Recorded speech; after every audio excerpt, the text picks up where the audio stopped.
Hey, Coach, so happy you found us on YouTube.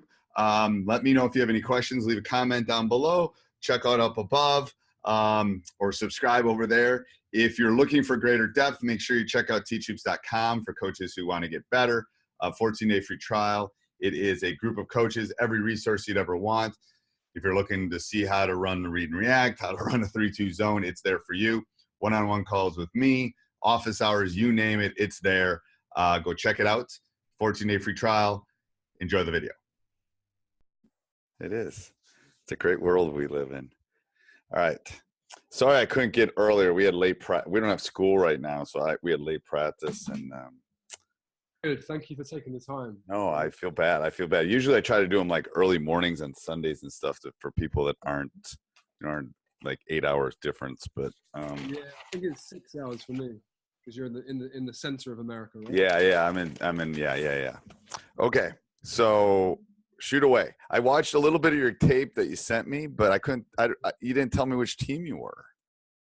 Oh, right, the white uniform. White uniforms. Okay. All right. I've just been watching the first 17 minutes of the game that I sent you. Okay. Because I realized I sent you a long video. Yep. And because it was a while ago too, I wanted to refresh my mind. So there's a few things. So at 3 minutes, basically we pressed from the start. Okay. Quite badly. And there were some holes. There were definitely some holes. And we, despite the sort of bad formation of the press, the fact they were playing the whole full length of the court, they maybe forced a few sloppy turnovers, but they didn't convert those turnovers. Right. You'll see at 4 minutes, at 3 minutes 43, you'll see like a stack inbound play. Yep. A really weak finish. Yep. It's 3:43 with a white team. Hold on, I'm pulling it up here. So let me hold on. So I just took a few minute stamps that I thought I could quickly share with you over the next 5-10 minutes. Yeah, go ahead. I think you can share on the bottom. Oh. I think you can share with me. I can pull it up, but I think you can do the same with me. I think I set it up so you could share. Do you have things on the bottom of your screen? Yeah, there's a share button. Yep. So if you share, it will take me to your desktop, and then you can put it up, and I can see it. Then there you go. Perfect. Oh, nice. Isn't that nice? Okay. Yeah, I know. I didn't mind doing Google Hangouts, but I know how Zoom works, so it's just easier for me to kind of manipulate people a little bit better. All right. Yeah. So you're white uniforms. So we're white uniforms. This is in England, this is the National Youth League. Okay. We're divided into regions at National League. So this is Premier Central. So it covers part of London, okay, which is northeast of London, and over to the west, Bristol near Wales, and then further north to Leicester, which is a big academy in England. Boston. Okay. So, yeah, so I took a few things. So first of all, 3:43. Let's go here. So 3:43. This is a test. Okay, just gonna rewind. Okay. All right. So what are you running for? I watched the first 10 minutes of this, and we definitely had this sort of like one pass, one shot. Yep. So you'll see here we get the baseline inbound. Okay. And the idea of the stack is the front two just split. Yep. So you see the guard coming towards the camera. Yep. And I think they're moving. I think they're actually even moving before the balls. Corner. I think they're moving before the ball's even handed to them. And then the two bigger guys at the back, they're just setting a back screen. So the guy at the very back should get the ball. Okay. So he comes down and he should get it there. Right. But then he gets it too low and he puts up a horrible attempt. So it doesn't work. So the play sort of works, but he doesn't finish and he catches. Well, I think the play is simple, but I think simple. Did you get that? Yeah. So I think I lost your sound for a bit. Can you hear me now? Yeah. Sorry, I lost your sound. Sorry. Okay. So I think if you pause this for a second, if you go back, they were moving before the ball was even handed. Yeah, right. They as in they started the action. They start the action. They want to wait until the ball's handed to them before they start their action. Yeah, I get And that. and then he's got to know where. I mean, so watch. He's not even handing him the ball, and the front guard there's already moving. So if Yeah, you look at the official here, he's already handed. He hasn't even handed him the ball yet, and this bottom guy is moving.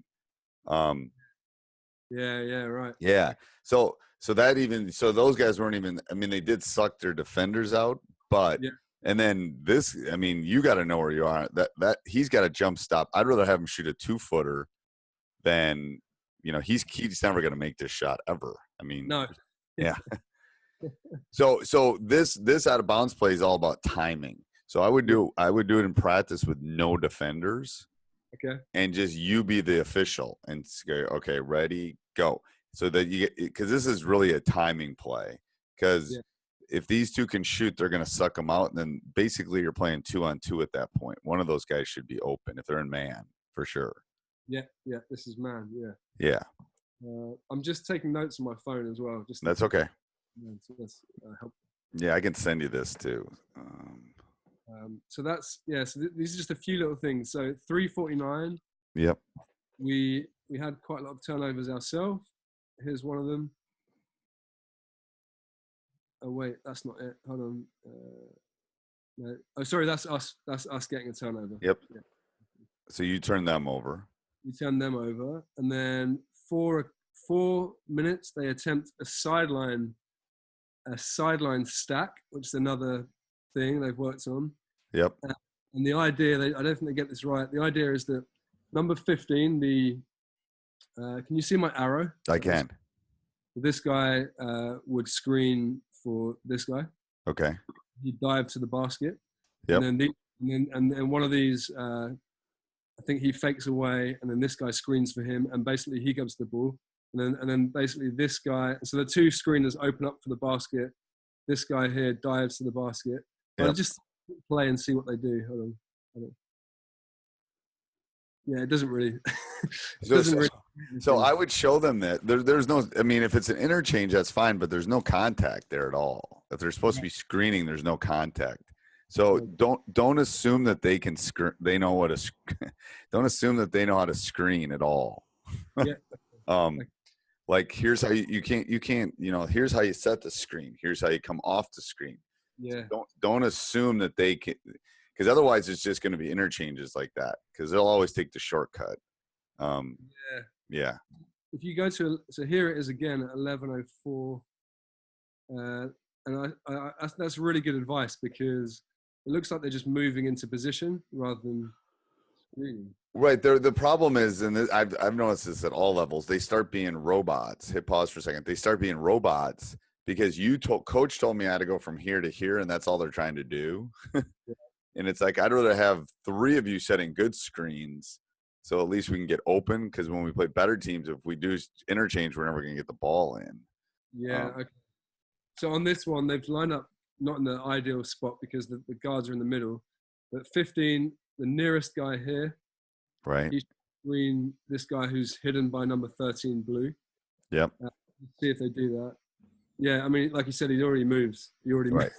He doesn't even get up there. You see, he goes to screen. It's too late. It's too late. He does get the ball, but then he goes and does this and turns it over. Right. Nearly. And he turns it over, and the first thing is a jump pass is a horrible pass. Yeah. Okay. Like I just was yelling at my guys an hour ago about jump passes, because the problem with the jump pass is you've committed yourself. And that's and against better teams, if you you don't have a hang time of LeBron James, so it's a little different, and you don't have those angles at all. Yeah. One of our problems in this game was, on every game, is 1 pass, 1 shot. I think this one went in. We have it. The point guard comes down. I mean, he was sagging off. Yep. But then that's a rare sighting. You just saw a Chelmsford line 3-pointer. Right. So I would at some point, if you have time, even if it's in front of a computer, I'd sit down with all of them and say, okay, so this is where that ranking system comes in. Because if they're taking one pass, one shot, you're going to lose. Hmm. Yeah. um, unless you're really good shooting. I mean, that's just not going to happen. So go Yeah. through and have, let's do it as a group so they can all hear it. What kind of shot was that? All right, Yeah. write it down. Let's talk. Is it I go from 1 to 10. I tend to use odd numbers, but Yeah. 9 and 10s are rare. A lot of these are 1s and 3s Yeah. because they're not. You can get a better shot than that. Just written that down. Oh, there's some really poor box outs. So 736, they get a lot of second chance. So we start this sort of half-hearted press, Yeah, and then we get lazy. jump pass. Yeah, there's another. Oh, right. Okay. Yeah, good spot. And then you'll see here, they just get the rebound, put it back. There's no real. Right. Yeah. I guess we're and what age is this again? 14-year-olds and 15 in Oh England. God, that's a tough age. I have one living in my house right now, and yeah. Anyway, so They're trying to trap there, and they're trying. just, So again, if you rewind on that, I'd give that like a 3 on a trap. what do you? Sorry, what do you mean? I'd give it like a 3 if I was going from 1 to 10. Oh, right. So rewind, rewind a little bit. First of all, let's deal with this problem first. So watch this guy who play. you're about to mention. It was the same guy that did the jump pass earlier. Yep, but watch what happens after he does a jump pass. Okay. So here's my issue with this. If I'm coaching this team, I think the jump pass is just coming up. Yeah, he gets in the lane. It's right here. Okay, so fine, stop, hit pause. So I have no problem. Kids make a mistake. The problem, and this is like a life lesson. The problem is you made a mistake. Now, just rewind like 6 seconds here, and you made a mistake. No problem. Don't compound one mistake by another mistake.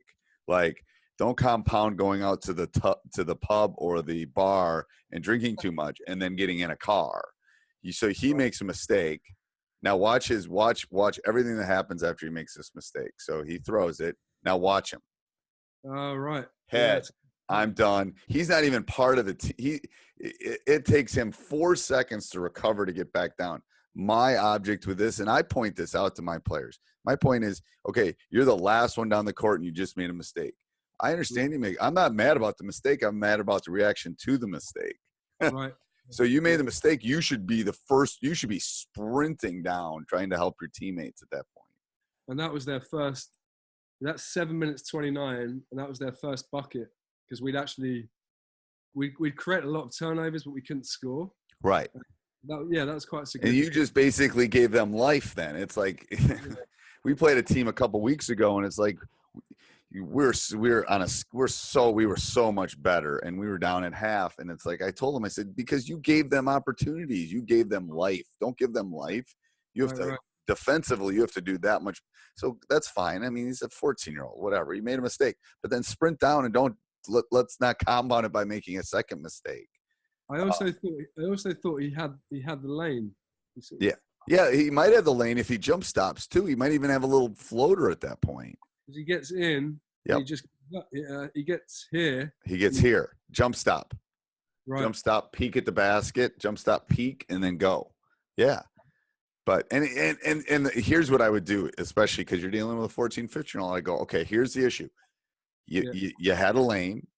I love that you want to give them a positive before you showed the negative. It's like, hey, you were being unselfish. I personally think you probably had a shot at that point. You're 2 feet from the basket. You could have jump stopped, maybe gone to the free throw line, and you were being an unselfish player. That's great.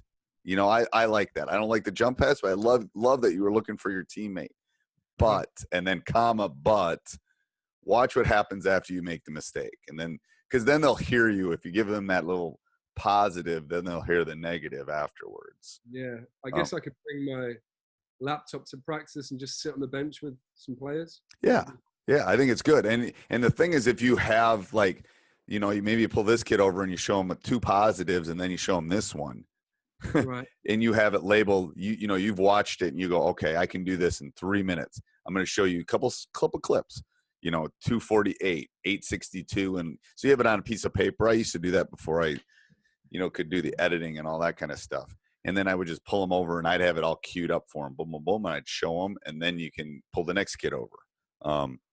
That's great. Yeah. Thank you. And the thing is, especially at this age, you don't necessarily want to do it in front of a group because embarrassment is, no one at this age wants to be pointed out in front of peers at all. But if you're showing them and you're just, hey, I'm trying to make you better. Here, do you agree? Look at this, kind of thing. Yeah. Okay. And then you do it with each one of them. And then parents will love that because you're helping them. You're trying to make them. It's no different than me handing back an algebra test and going over here's what you did well and here's what you didn't do well. Sure. Yeah. Now that particular kid ended up scoring the winning basket. Well, that's great. So you show them that. You start with that. Yeah. You start with that one. Yeah. He's youngest. There's 14-year-olds and there's 15-year-olds, and he's in the 14-year-old. Yeah. There's just a few other things. So, okay. You can probably see my notes, right? So 746. This is our starting point guard. Okay. He can't shoot. But he does. There he is. He does manage to get into the lane quite well. So here he draws a foul. No, he doesn't draw a foul. He just gets a layup. Okay. So first of all, that's going to catch up with him what he just did there because he's over dribbling. To be honest with you, when you play better opponents, that ain't going to work.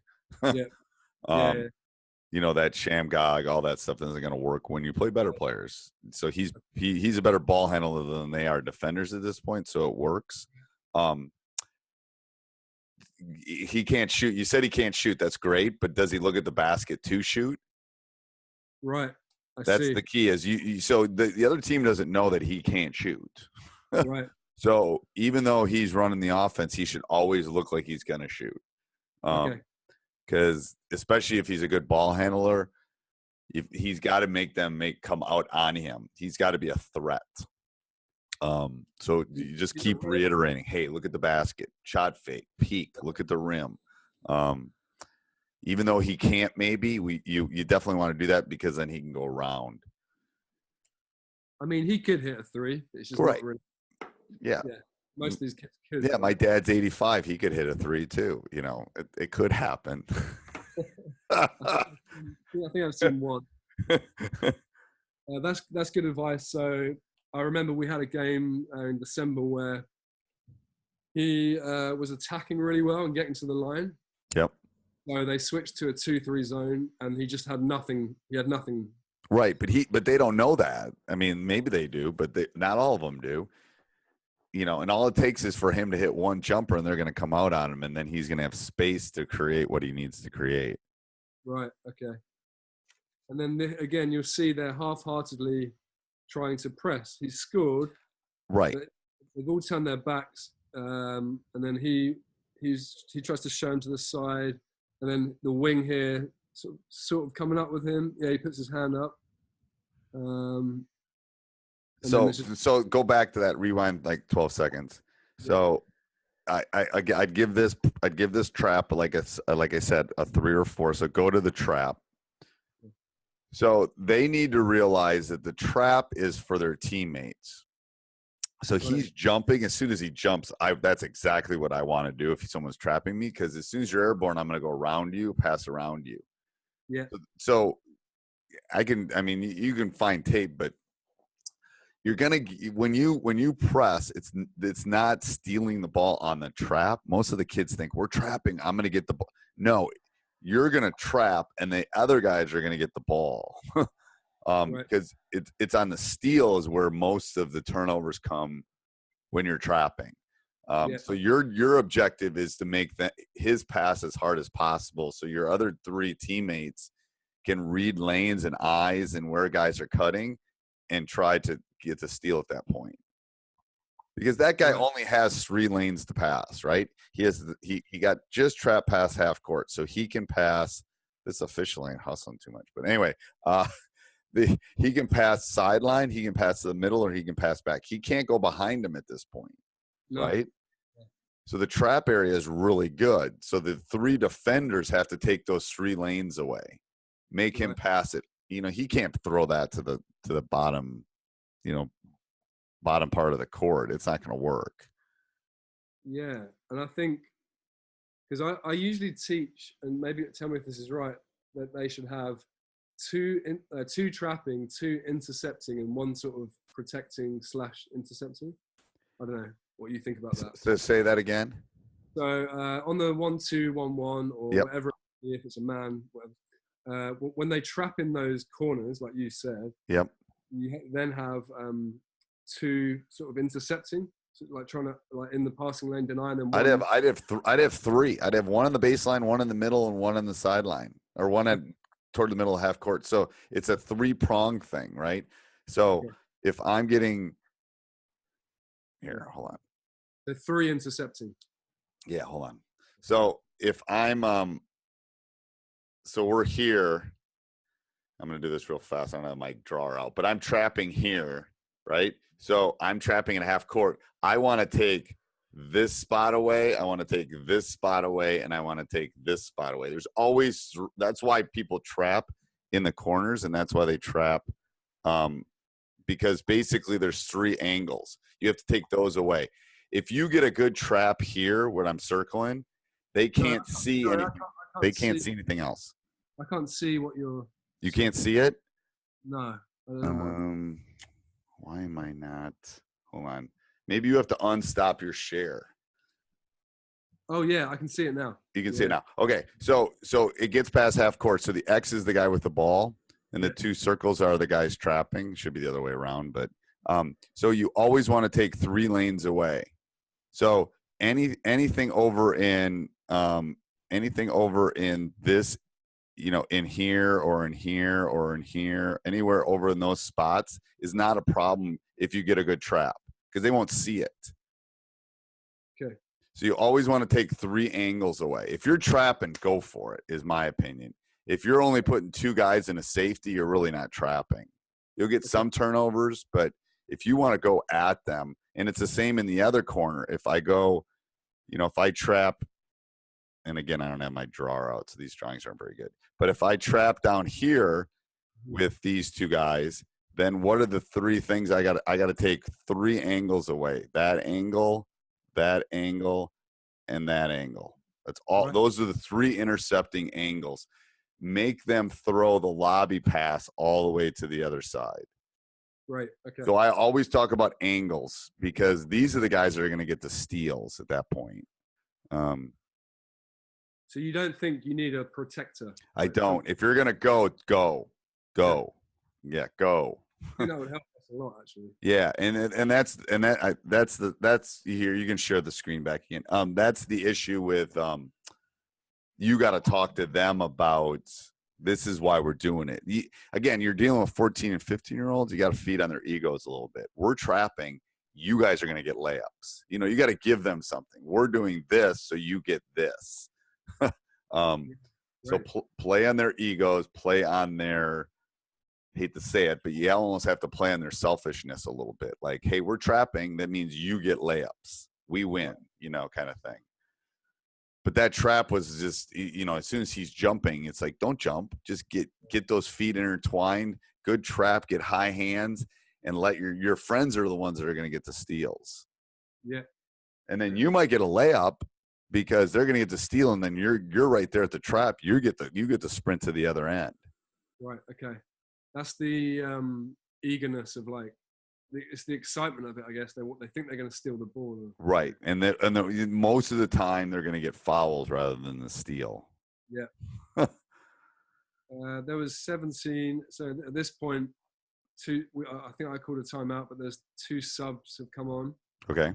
The guy on the left and the small guy under the basket. Yep. I think this was slightly better ball movement. I'm talking relatively here. I just want to check. This was the last. They scored. That was pretty bad. And then, because I really want to focus on ball movement. Right. Spacing and ball movement is the key to a good offense. Spacing and ball movement. The thing is, every time they catch it, yeah, it's a miss. That's a decent shot though. So every time those guys grab it, they should look at the basket. They should slow, and I call it peek. They should peek at the basket every time because it draws the defender toward them. They'll see cutters, they'll see movers, they'll see everything. You should, whenever you catch the ball, the first thing you should do is peek at the basket. So watch when they grab it here. He's not a threat. He's not a threat. So he grabbed and put it at his waist. He wasn't a threat. Every time you grab, so this is something you have to work on with them. It has to become a habit. Right. This kid catches it and he's a threat, right? He's putting it right in his pocket. Right. Even if you're not going to shoot it, every time you grab it, you should look at the rim and you should be a threat because it forces the defense to come out and defend you. Sure. Okay. And it will help with your spacing, and it will, movement and spacing are the keys to any offense. Doesn't matter if you run dribble drive, read and react, swing, motion, whatever you run, spacing and time and movement are the keys.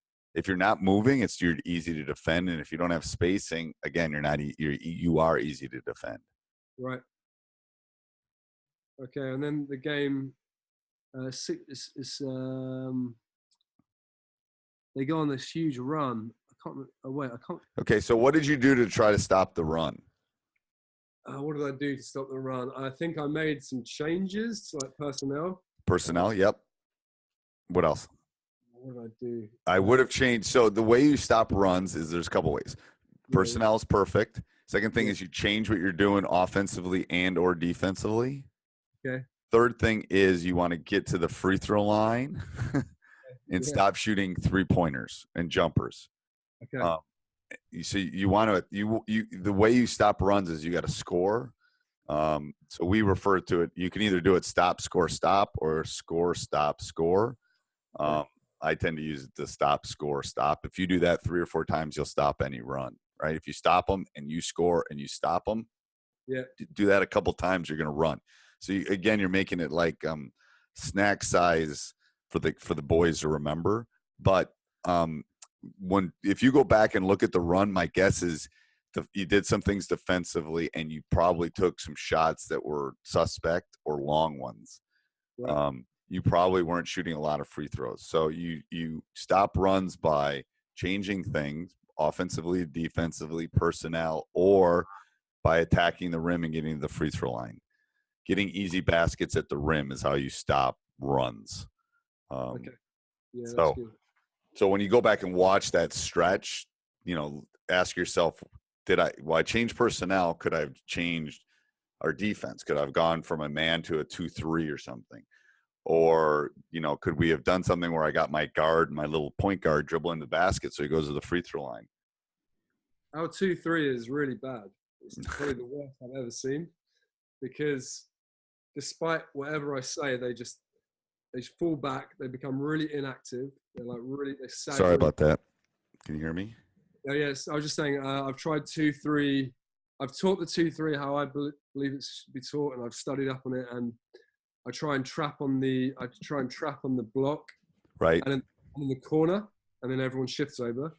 Okay. But we have such a stagnant, hands down, sagging deep 2-3. We just invite free throws and baskets. Okay, so hold on. So repeat what you said in the last about 30 seconds. I just had to turn my mic off and yell at my son to bring the dog inside. So say it again. So we tend to play man half court. Okay. With this season, we've tried to press, as I told you. It hasn't been great, but I want to work on it. But when we play a 2-3 zone, it's just terrible. Yep. So I wouldn't run it anymore. I'd scrap it. If it's terrible at this point in the season, I'd scrap it, and I would just play man. I think that's better for them as basketball players in their future. But then I would have tweaks to your man. Like maybe we're having a switching man. Maybe we're having a pack line or a sagging man where we're not going to give up anything in the paint, but we're going to give you threes with a closed out hand. Maybe we're going to trap in the corner man.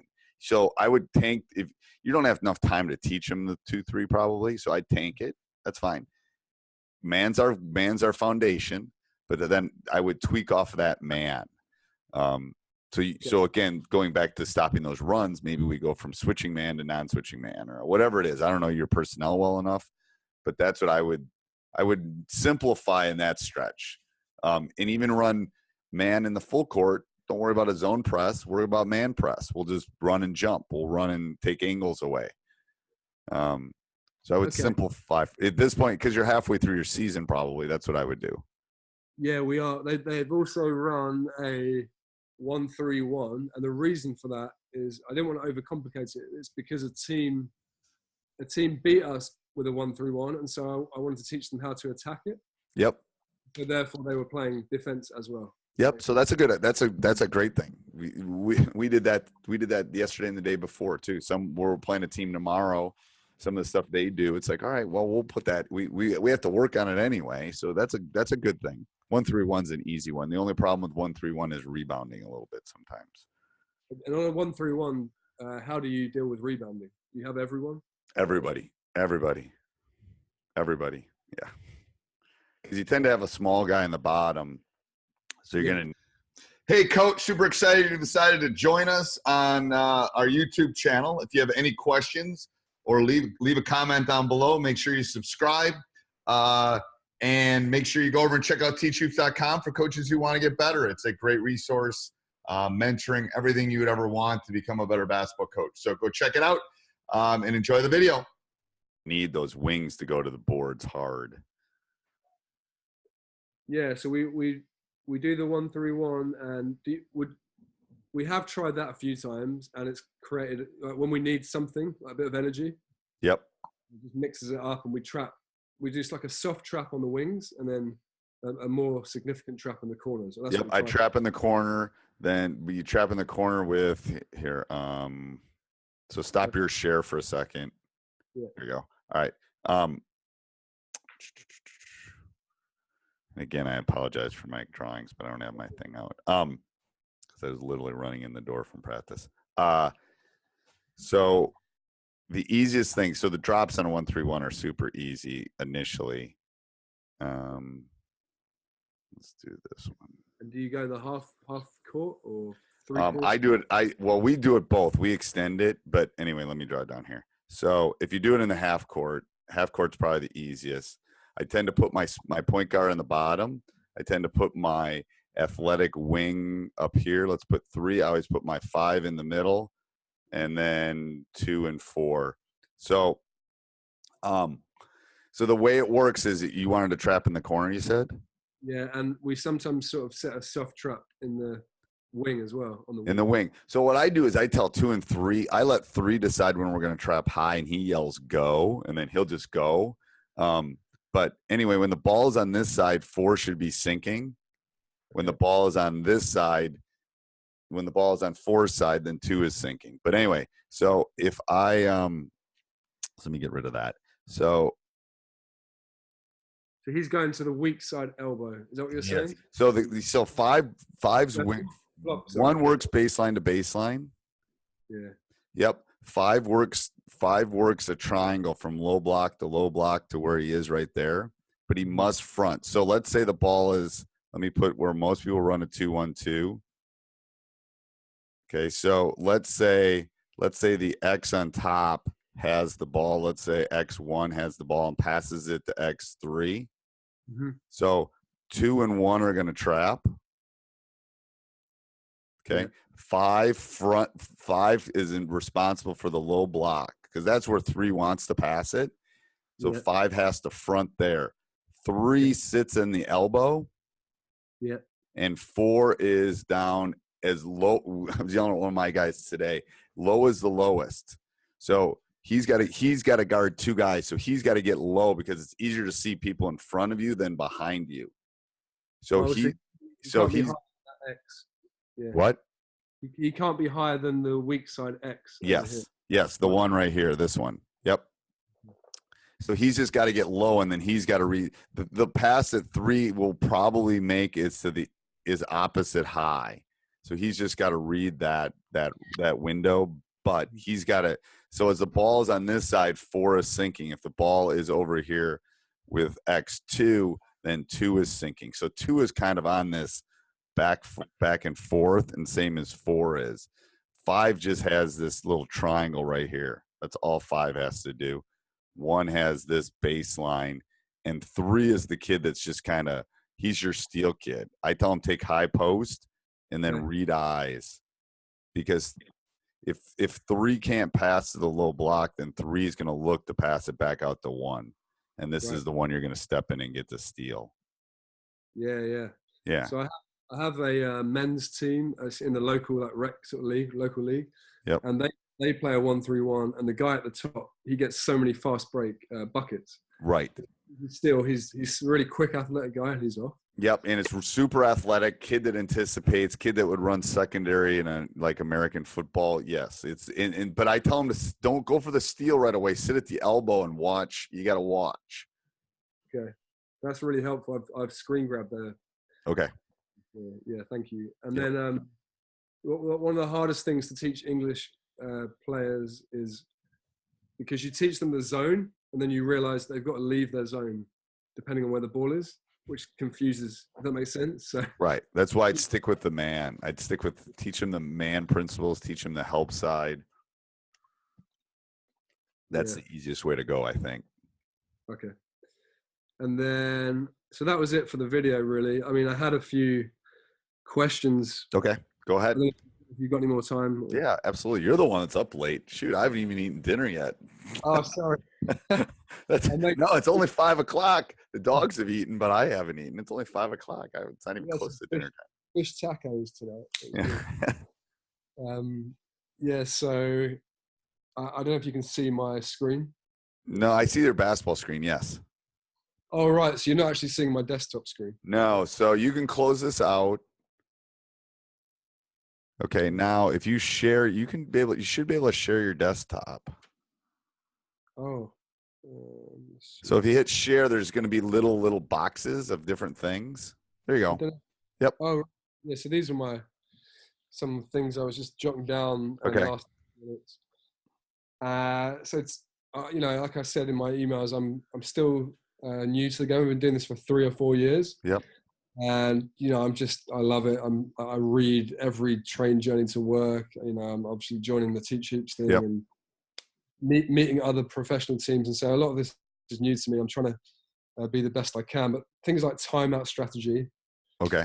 I'm still learning. So the first question is motivating. If you figure out number 1, you'll be really rich. But yes, that's right. I mean, but this is somebody that's done it for 30 years. So the motivating part, you have to start thinking, because this is why I think sometimes same gender has an easier. I think I have an easier gig coaching boys than I would teaching girls, because I know what a 14-year-old and 15-year-old boy kind of thinks about. Yeah, so when you're motivating them, you have to think back to when you were 14 and 15, and things. You have to try to get into their shoes about what motivates them. What pride, all that kind of. That's how I think you can motivate. It says, how do you motivate players? Well, you have to look at the age they're at. What's driving them? Is it their phones? Is it their girls? Is it the school? Is it winning? Is it playing? Is it, that's how you motivate, I think. So the problem I have with that is that it seems that their motivation is basically minutes and looking great, scoring loads of points. And it is. 12 players I have, and I rotate about 9, to be honest. Right. So, but yeah, that's good. But yeah, I need to think about that. You need to think about, yes. I mean, that's like an hour discussion, but it's like so timeout strategy. So what specifically about timeouts? I mean, I go with my gut. Like I call them when they're going on a run, or when I think my players need a rest, if I've only got a few players, or I want to try something new, but I don't really know if I'm doing it right, or So the question you have to ask yourself is why you're taking the timeout. You want to take time. I'm going to someday die with lots of timeouts left, because I like them to fight through it, but I'm also dealing with older boys a little bit. But so the timeout strategy, I think you got to have a plan for why you're calling the timeout. So usually I use it to try to stop runs. So if I feel the momentum shifting, and then I leave them alone. So if it's a full timeout, I leave them alone for 15, 20 seconds. I tell them to sprint over, get a drink, and sit, because then I gather my thoughts. And you're by yourself probably. So you have to figure out they're only going to remember 1 or 2 things from your timeout. Yeah. So I use timeouts for change. Like they're in a run, so we're in man. We're going to go to zone. Vice versa. We're going to call a special. You got to convince them. Okay, they are on a run. I took the timeout, but now here's how we're going to counter it. So again, you're playing kind of psychological warfare with your boys, but it's, you got to convince them. I took the timeout so we could do this. That's why things are going to change. So, but I would keep it. The coaches talk too much in timeouts, and they give too much information. So, if you have 4 things you want to say it in 2 things, because that's all they're going to remember. Okay, I loved a podcast you did recently. It was on halftime speeches and end of game speeches. Yeah, and I took a lot from that podcast because I've been known to sit down and talk quite a lot at the end of a game. And you said something about they're not going to remember anything at the end of a game. 0. They're Yes. remember a couple things in a timeout. And so I'm trying to do that. And then I'm trying to do it in practice. So in practice, I'm going to write just 1 or 2 things to focus on. Yep. And to be honest with you, I, especially early in my career, I practiced timeouts. Like practice them in a game, practice them during practice. Take 5 timeouts during practice. The kids will like it. They get a minute break. They get some water, but then you get to practice. Okay, here's what's going on, guys. Blah blah blah blah. You don't have to even tell them you're doing it, but just kind of psychologically, it's good. Yeah, and then again, it's going to be what I do, especially with younger kids, is during the timeouts, I'll ask them, okay, what are the things we need to remember as they're leaving? I'll call on John. John, what's the key for what are we doing? What are we doing? And I want them to have to, because that will focus them in. It goes back to, getting them to focus. You really want to get them to listen to what you're saying, because again, they're thinking 18 things, and I just missed the last shot, and blah blah blah. So so if they know that they might get called on, they'll focus more. It's a classroom strategy, but it works. I like that because we often will do scrimmages, and at the end of practice, we might have them run for 4 or 5 minutes and then stop to sort of simulate that timeout. Right. Like playing intensely until a timeout. So yep. I could do that, and that makes sense because they're practicing, so I should practice too. Yep. That's the way you have to look at it too, like with special situations and all that kind of stuff. As I get older too, it's hard to remember all the stuff. So I need practice just like they need practice. Right. And same thing with the timeout. Okay. Now these next 2 bullet points are probably the thing that I find the hardest, and I really would love to master, which is I can just get a little bit lost in the game. And it's easy to call a timeout, and I can say, right, we need to box out more, or right. you're not, we need to stop penetration. There's so many things to watch. I'd love to know your thoughts on that. Yes. So you're not a so I coached my son when he was playing Little League, when he was baseball, when he was growing up. And it's like you have all this time between pitches in baseball. Right. Basketball is like, I compare one to like the symphony and one to like a rock concert. Coaching basketball is like there's so many things going on. Yeah. So, and the object is you become a spectator, and you start watching, and you're watching the ball, and you're doing things you don't want the officials to do. Yes. So I force myself to watch off ball. Okay. That's one way that I get myself to focus on what's going on in the game a little bit. Yeah. I don't think I have it here with me. I also have a little black I don't have it. It's in my backpack. It's in the room. But anyway, I have a little black binder that's about this big, and I write things down during the game.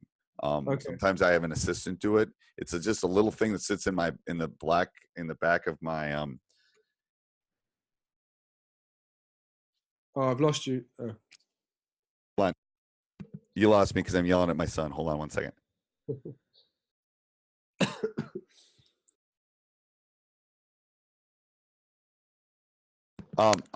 Sorry, I'm yelling at my son. I didn't want to yell and ruin your hearing for the rest of your life. So he's going to grab it for me. But anyway, it's a little thing that I carry around, and the boys are always teasing because they want to know. It's like my little black book, but they always want to know what's in the little black book. But anyway, it's stuff that I'm always writing down. Yeah. I'm writing down about my teaching. I'm writing down stuff about teach hoops. I'm writing stuff down about my team. But during a game, I'm writing stuff down. Yeah, it's fine. I have 2 of them. He didn't know which one to grab. So it's literally this big. And Nice. I bought it for like $6 on Amazon or something. And it's just a little thing, and it folds, and you can see here's my hand, how small it is.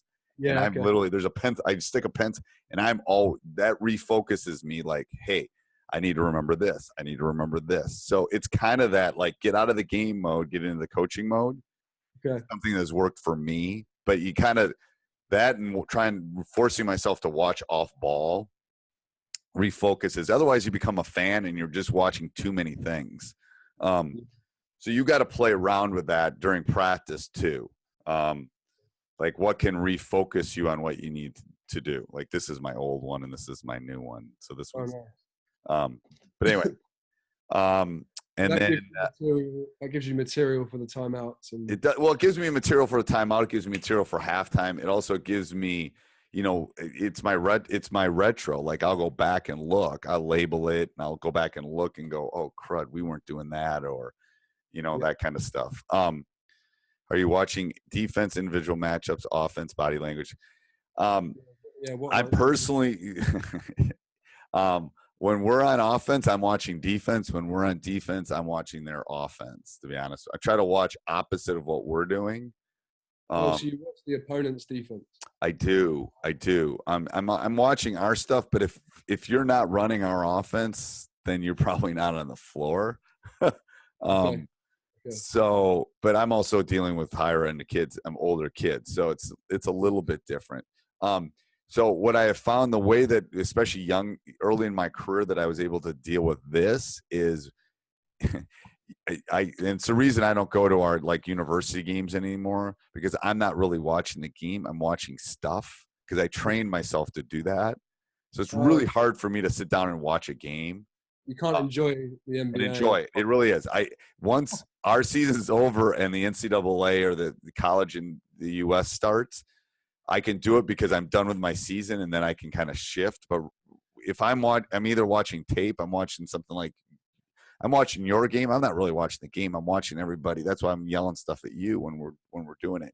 So I don't really watch games anymore because I've trained myself not to. But it took a while to get to that point. But I did it by watching games on TV and the NBA and all that kind of stuff. And I really wasn't watching. I don't even watch Wesley anymore for the match. I don't watch him anymore because it's like I'm not really watching him. I'm watching all the stuff that's going on. So that's what I aspire to. So if I can get and it's hard. That's really, really hard. Yeah. And I miss that. When I retire, it will be a stretch. But I'll have to switch it. But you can train yourself to do that. And that's a great off-season thing because you can always find games on YouTube and stuff. Yeah. That's my 2019 goal, is to not enjoy basketball. I mean, I enjoy it. It's just, I just don't watch it the same way. I don't. I mean, it's and my son's a junior on this year's team too, so it's a little different because I'm kind of watching it from a different perspective. But I keep pulling myself back, like, "Ooh, don't do that. So then, what's the next one? Rotating 12 players in 40 minutes. Yeah, I mean, you've seen this. You've seen a little glimpse of the standard, and it gets even worse. Like 9, 10, 11, 12. Yep. Where it just becomes kids who are active, fit, and like to play. But and you're trying to play everybody because it's more recreational? Well, it's not. It's competitive. I mean, this is the National League, and I don't play everyone equally, but I do play everyone. If they come to a game, they will all get on the court.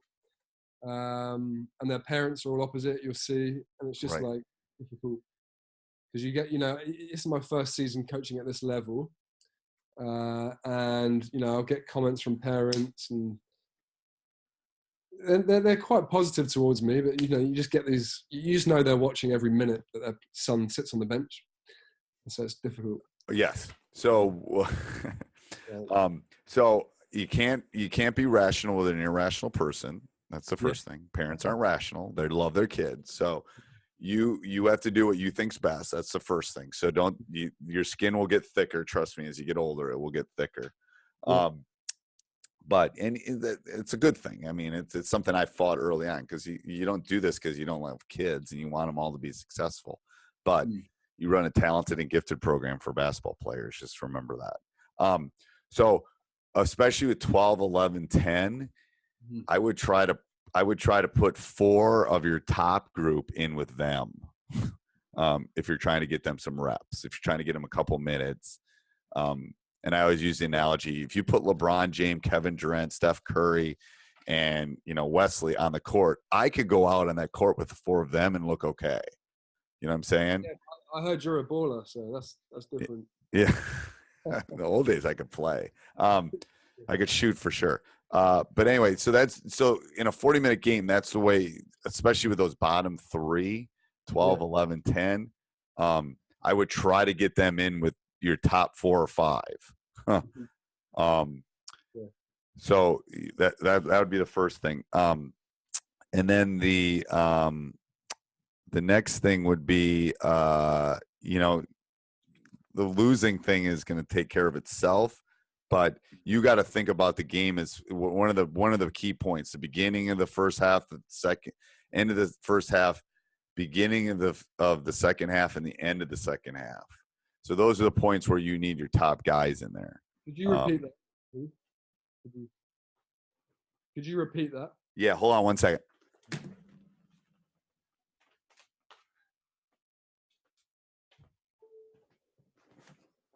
Beginning. I was freaking out because I was at like 8% on my computer, so I got it taken care of. Okay. I said you want your core group, your top 6 or 7 at the beginning of the game, the end of the first half, the beginning of the second half, and the end of the game. Those are those bookmarks. And you might. So those other kids, those other 5. So let's say your top 7 have to be in those minutes. Your other 5 have to go in the middle of the first half, in the middle of the second half. Okay, that's good, because I've left players. I forgot about players and had to bring them in on the 4th when I don't want them on. Yep. Yep. And that's where this can come in, because you can write it down like Johnny got in.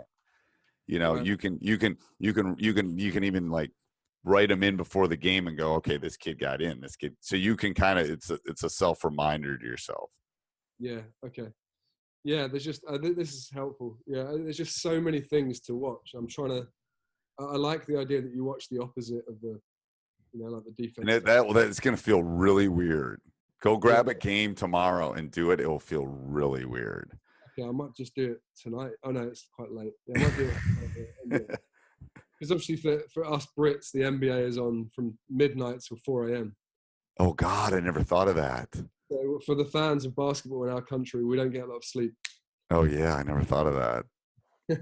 Well, yeah, I don't know why. I don't even watch a lot in California at Lakers and stuff. I mean, yeah, right. Mostly East Coast and Central is where most of the everything's kind of built around Central and Eastern. But right. And we've already gone over these other points, but the last one is just we were 2 from 13 from the free throw line in December in a game, and it's just like that's a tough one. I put on our Facebook group today a drill I did with free throws. It was kind of interesting. You should watch it. And it was just a fun little game. It's like literally like it's the way my brain works. It's like, oh, let's try this and see if it works. And the boys seem to like it. But you always want to make free throws in practice competitive, and you always want to do it somehow in game situations if you can. Right. Yeah. So like I did the little drill that you'll see in our Facebook group. I did that today, and then no one left the gym until they made 4 in a row. Now. That's been up to 8 or 9 in a row if I know I don't have to go home. Because there's always 1 or 2 kids that are going to be there for 45 minutes. Like they're not going to make they're going to get to 6 and they're going to miss. But you can kind of gauge that, how much time you have, blah, blah, blah, things like that. But free throws is a weird thing because it's so mental. From someone that shot free throws really well, it's such a mental world. Right. I mean, I was reading about DeAndre Jordan and Karl Malone, and the way they both have adjusted their free throws through mental habits and change of footwork, and so because I think it's like not buying the food, and not if you won't eat the potato chips if it's not in the house. It's like it's a mental game you play with yourself. It's the same thing with free throws. You got to get this mental game going. Right. It's the easiest shot in basketball. I tell my boys that all the time. It's the easiest shot in basketball because it doesn't change. The free throw in Madison, Wisconsin is the same as the free throw in Great Britain. It's the same distance. It's the same height with the same ball. It never changes. It's not like a layup. Layups change because you have a defender or, somebody bumps you or that kind of stuff. Free throws never change. They're the same for Steph Curry as they are for you. Yeah. They go in less in Great Britain. That's all. I don't know about that. I don't know about that. I've also, I know I've taken a lot of your time, sorry. No worries. Your practice format, I've written down, you mentioned 5 minutes, dynamic movements, skill work, shooting, dribbling, passing, 1-on-1, 2-on-2, 3-on-3, 5-on-5, then maybe press breaks, presses, and plays. And then you said you'd always end with a competitive drill or a game or something. Yep, and they can always throw the competitive stuff in too. And what I always tell, especially coaches that are starting, it's similar to teaching from someone that's taught a long time. Here's my lesson plan, but the lesson plan changes. Right. I'm a whole Madeline Hunter. You got to monitor and adjust your group. So I don't stay with something. If it's not working, I dump it and leave it. I never stay with something because it's not working, but I'm also reading my group. Like we just came off Christmas break. We had a couple of great practices and then we had kind of a dudder. Well, the dud, I had to adjust on the fly. I had this great practice plan, but a third of it got thrown out because they were probably up late watching NBA and didn't go to bed and then had to come in and practice. So, the plans are great, but you kind of got to, especially dealing with 14, 15-year-olds, who knows, but that's why, yes, I think having that good basis is good. And then kind of always have stuff in the back pocket. Like today we need to maybe play a little bit more, or maybe we need to, always have something competitive, fun, because they are 14 and 15-year-olds. They're no different than the ones in the US. They want to have fun. They want to be competitive. They want to play. They want to play games. So you always got to have that stuff. Like things aren't going well. Let's try that. That might get them refocused. Well, tonight I had a really clear practice plan, and we got to the school and there's been miscommunication and it was locked and the lights were off and we had to cancel practice. I'm telling you, that happens. Yeah. We've had the heat off. I mean, everything. Yeah. Right. And in England, you've got, these sort of courts, you've got like schools and leisure centres, and the facilities aren't near as good as America. So it's because you're not a soccer coach. Yeah, that's right. The bane of our life in England are like badminton players and volleyball players, because they're the ones stealing all the courts and they're using half a court, and it's really hard facilities in England, and for kids to practice beyond their scheduled practices, it's hard for them to find good hoops. And you go to America, everyone's got a hoop in their front yard and yeah, I got one in my backyard. It's crazy. Oh yeah, I'll take a picture of it and send it to you. It's under about 6 inches of snow right now, but it's in the backyard. Yeah. It's snowing. That's amazing. Oh yeah. It's snowing in Wisconsin. Oh yeah, we it's like, this is the Great White North up here where we live. It's like I was in Florida for a week on vacation and I came back and I think it was 15 degrees and about 4 inches of snow. I came home to. Oh wow. Okay. Oh, yeah. It's cold. So I know you've got to go. The last thing was just basically, there's so much information for me, and you read online. I go to I know a professional team in England, the London Lions. They're like the best team in this country. Yep. I've been to their practices, and they do like a 2-2-1 press, and I'm going to America in January at the end of this month. I'm going to go to the Nike Extravaganza, which is a high school tournament. Yep. And just because I know a friend over there, so I wanted to go and watch just the chasm. Where is that? It's in Mater Dei School in Orange County. Oh, it's in. Yep. Oh, that's the real deal. That's a good one. Yep. Okay. So I wanted to see the massive golf of some of the best in the world. I guess it will be good. That Mater Dei, that's the real deal. They're good. They're legit. They're ranked consistently. That's about 10-hour flight. Is that a direct flight? Yeah, I'm basketball mad. Like I said, I'm obsessed. So my wife's letting me go. I'm going on my own with a friend. I'm just going to watch basketball. I'm going to some practices in high school. I'm going to take more notes and obviously hope to keep learning from yourself as well. I'm just trying to. Oh, that would be awesome. We'll get you over. We'll get you in the We'll get you in the Midwest at some point too. We'll get Yeah, you in here sometime. amazing. But yeah, thank you so much for All right. No problem. No time. problem. We'll talk again. And next time we'll do it on a Sunday so we can. Usually I do, like I said, I usually do morning or early afternoon for people that are so far away. But yeah, we'll do that for sure. Thank you. And what's the deal? Are you able to chat once a month, or what's the? Whenever you want. I mean, we'll do office hours now that I'm kind of back. I'm working on the new site, so I'm about a week from feeling like that can go up, and then we'll do office hours. So just watch the Facebook group and stuff for office hours. Okay, so that a group of us will get together. I'll just say, hey, Tuesday at 7, and some of them might not work for you because you're going to be in bed. But yeah, so we'll make, yeah, and then you and I can get on one-on-one call whenever you want. We can make that work. It just got to work it around my schedule and stuff. So, sure. Okay. I really appreciate that, and it's a real sort of honor to be connected. Yeah, with a high school coach and college coach. So I really appreciate that. No problem. Talk to you soon, Coach. See you, man. Have a good evening. Bye. Hey, Coach, I hope you enjoyed that video. If you're looking for a mentor, me, if you're looking to become a better coach, check out teachhoops.com for coaches who want to get better. 14-day free trial, all the resources you would ever want.